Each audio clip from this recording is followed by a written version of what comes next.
Bak sabah hurau gejak para winang bak masa Rasulullah gejak bak Rasulullah. Gak tanya ha, ya Rasulullah, urung agam ube-ube raya ibadat tu. Urung agam na perintah untuk jamu perang. Apabila mati dalam perang ikut mati syahid.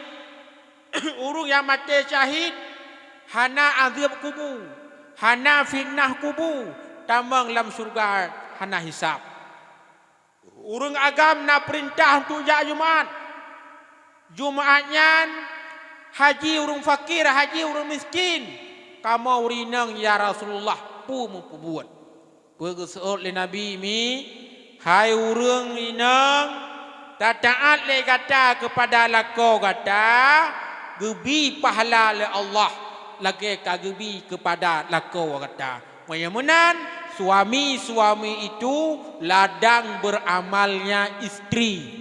Bahasa Aceh, lako-lakonya tempat ibadat ketanya istri. Nang seut lang kawan, hai dengku nampu pegah alih puang kajai tak ibadat balakonya. Dak lum pegah le, lum pegah sabah mentau. Apabila drone urinang ni cum lako, lillah karena Allah Taala. Kan gepaksa, kan gerupah, gebi pahala kedron mi lagi kan ni cum sehingga Hajar Aswad. Hajar Aswadnya sini anu bate yang na bak sago Kaabah. Man pajan rempok cum. Oh ku jak umrah dengku. Oh ku jak waji dengku. Dah jak waji mi ino dapat topeng 20 ton uku baru dah rempok jak. Punya dum-dum mudanya sang wajar rempok istelit nasah ngan daik pesawat. Oh dengku ku jak umrah.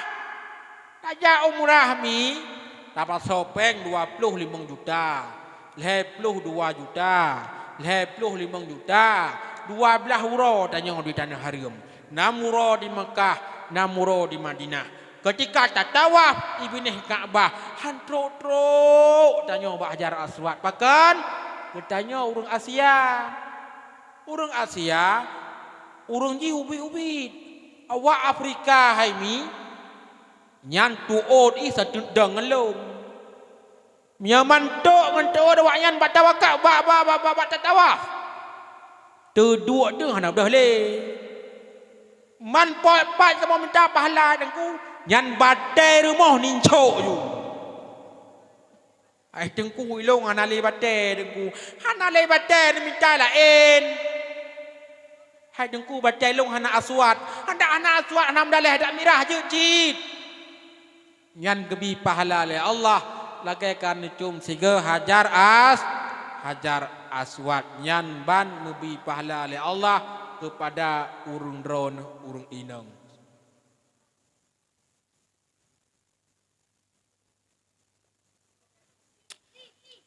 Bo ho katruk mia yo. Ha? Ho katruk ayo. Kacawa ni. Ho katruk ayo. Ibadat ibadat drone suami, ibadat drone istri. Yan ban. Makanya yang kesimpulan ji, hana ridha Allah Taala kepada sedroane. Apabila anaknya hana ridha kedua orang si, hana ridha Allah Taala kepada sidra gure. Apabila gurenya hana ridha, apabila muridnya hana ridha gure, kemudian hana ridha Allah Taala kepada sidra istri. Apabila istrinya hana ridha suami.